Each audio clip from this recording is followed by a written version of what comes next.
So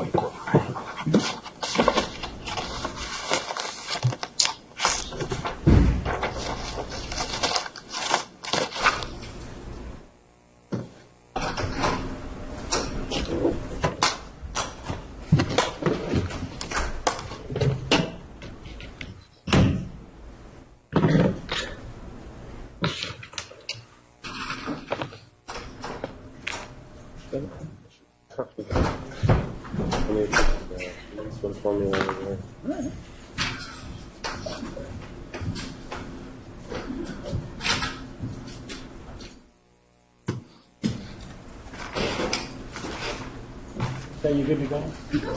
Secretary, Merritt and counsel, Ms. Losico, you're standing, so I'll talk to you. If you would like, we could go through the 3 motions for discovery that I think still have outstanding items. What number are they? We'll start chronologically with the 5th. Okay.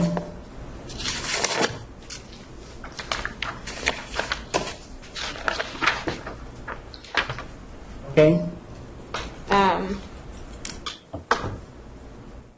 We have made a request to DPS with respect to item number 3.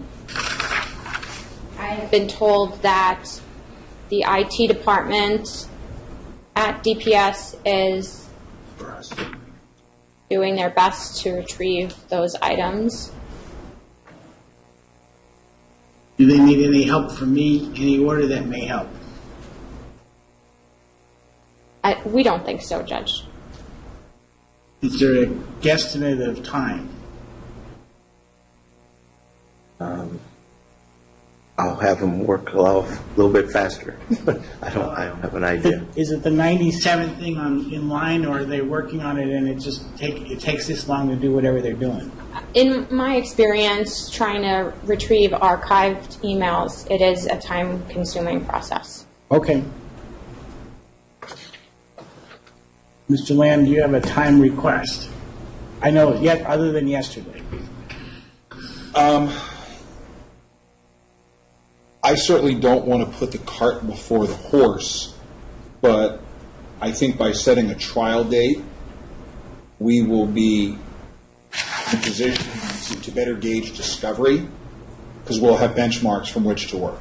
Okay, well, with the current last day of June 26th, it would be a normal practice to set trial like May 26th, if that's a work day.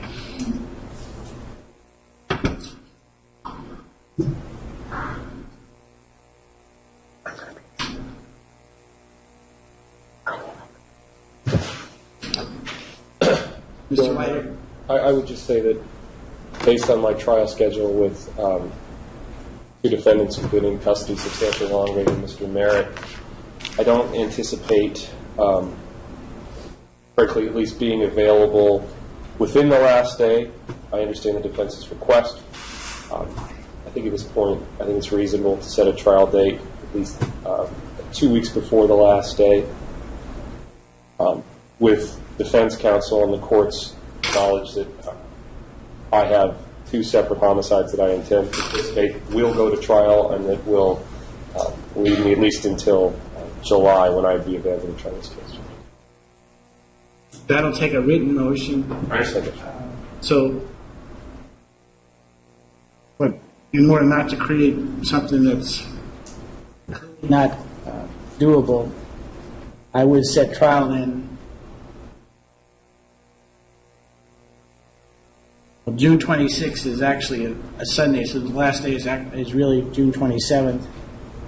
I set trial July 9th, June 9th. And then if there's any need to pass the June 27th date, I'll need that in writing. Yes, sir. So we have a June 9th trial setting on Mr. Lamb. That is agreeable to the defense. In terms of length of trial, we anticipate 6 to 8 weeks. Jury selection will take some time, as the court can imagine. jury questionnaires would likely be advisable given the high-profile nature of the case. That's why I picked a Thursday, so that you guys would have the weekend to read them.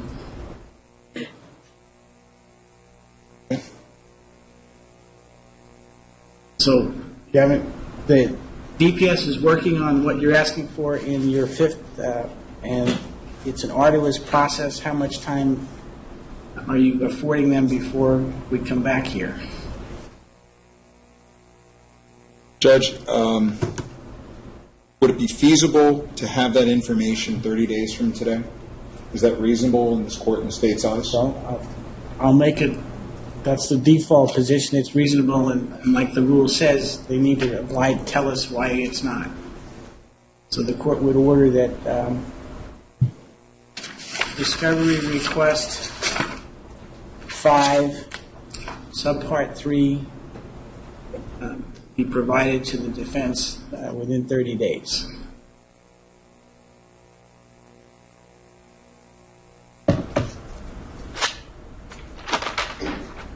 Ms. Losico. Next, staying with the fifth motion, is number 5. Your Honor, the state does not believe that the items requested in number 5 are relevant to the crimes charged. Additionally, Your Honor, they have not established an undue hardship in which a public records request to DPS could not achieve. Again, that's a different area. Let me ask, are these things on, I don't even know if they're on the web. If you look at their website, whether they would be on the web, or if they're standard, you get them at any police academy, or whether DPS has a unique policy and procedure regarding report writing. I have not looked at the DPS website to see if the items are on. What's the harm to provide it?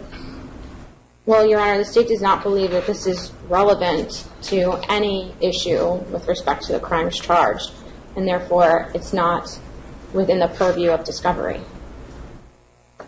Based upon the arguments earlier, one of the defenses is that it was a poor investigation. And I'm making no relevance findings today, but the standard today is whether it's relevant or may lead to relevant information. The court would grant 5 of subsection 5, discovery request 5, as it relates to report writing.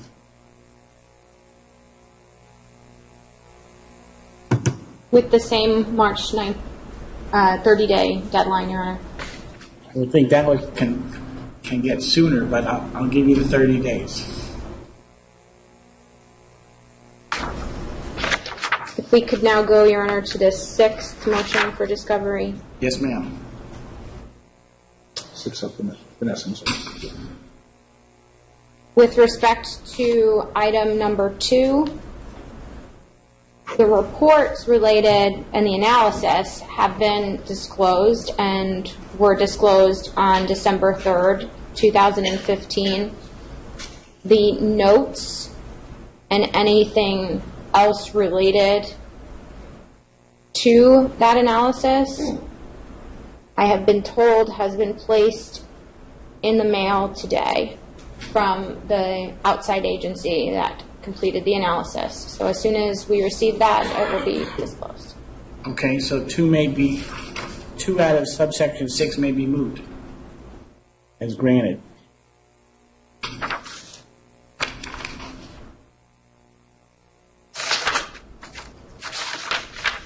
With respect, I'm sorry, Your Honor, I went out of order. With respect to number 1 of the 6th supplemental motion, we have provided all of the reports and notes related to both Mr. Polkowski and Ms. Pelosa's work on the case. We have also requested the emails and the other items. Again, that is an arduous task. Once we receive them, we will disclose them, if they even exist.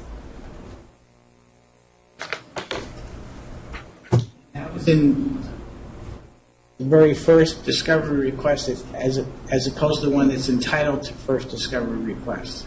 That was your more generalized request, I thought. Your Honor, it was more generalized, but in the sixth supplemental motion, It's in number 6, then, more specifically? Yes, I'm sorry, it's under number 1 of the 6th supplement. Good. So, again, it's the ancillary items to the case file. all right.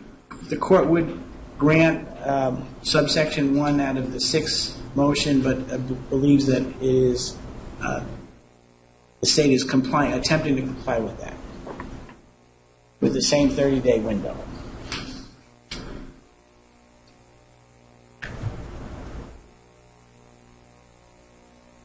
Your Honor, and now we go to the 8th supplemental motion. Okay? And under number 3, those also have been requested, and they are working on being compiled as well.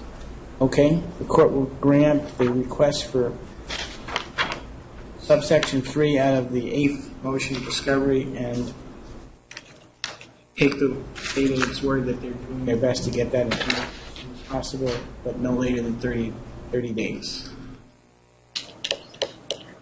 So 3.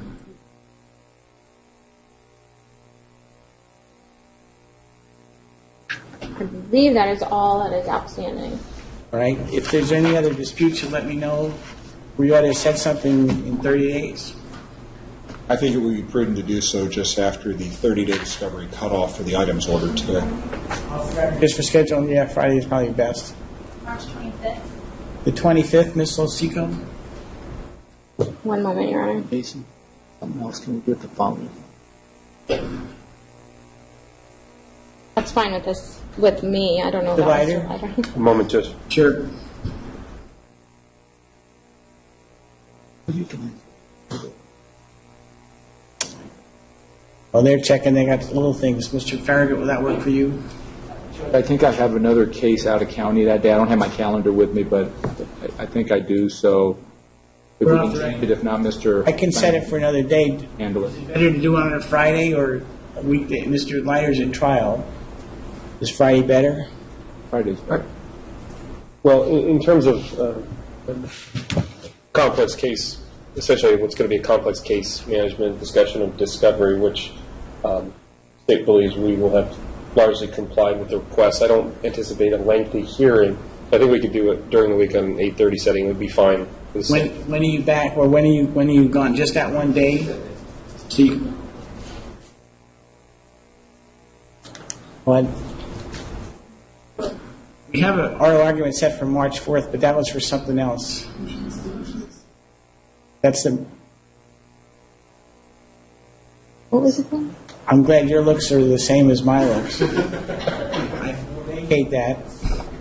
And how about the 24th, Mr. Farragut?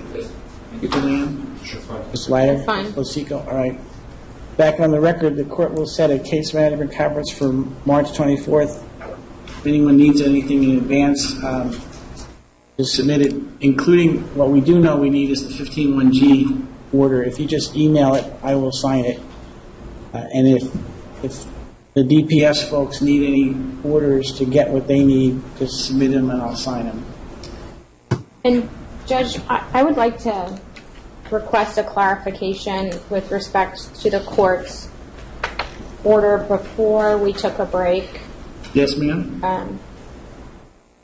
And it is only specific because, as I count them, defense has made a request with respect to 8 separate alleged shootings. However, they have only provided a DPS DR number, or any DR number for that matter, for 3 of those 8. And so their request indicates multiple police agencies, and the state would ask that the court order that the order only be to DPS at this point, because we again, it would go to a fishing expedition if I have to call every police agency along the state with respect to. Ask, again, limiting it to those 8, if there was a shooting incident reported to any police agency, would DPS be notified? I think it depends on the location, Your Honor. Well, they do have specific locations in their requests. So if that's going to, again, I'm going on the fact that you have a theory of the case that's very tied to the ballistics, and ballistics has a general characteristics and a very specific characteristics.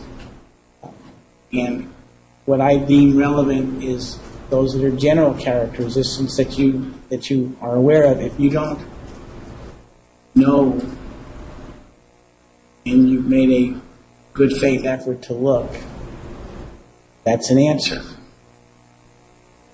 Okay. But know that I'm also asking you to seal any materials related to what's requested so that if down the line somebody wants to look at what we've done today, they can look at what we've done today. Understood. Any other questions, Ms. Lasico? No, Your Honor, thank you. Anything else, Ms. Lasico?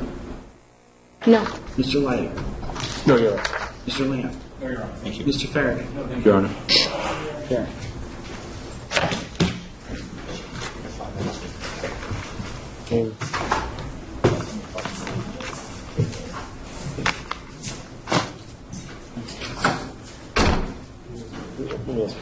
Media. Right. What I would probably have to do is have a look at the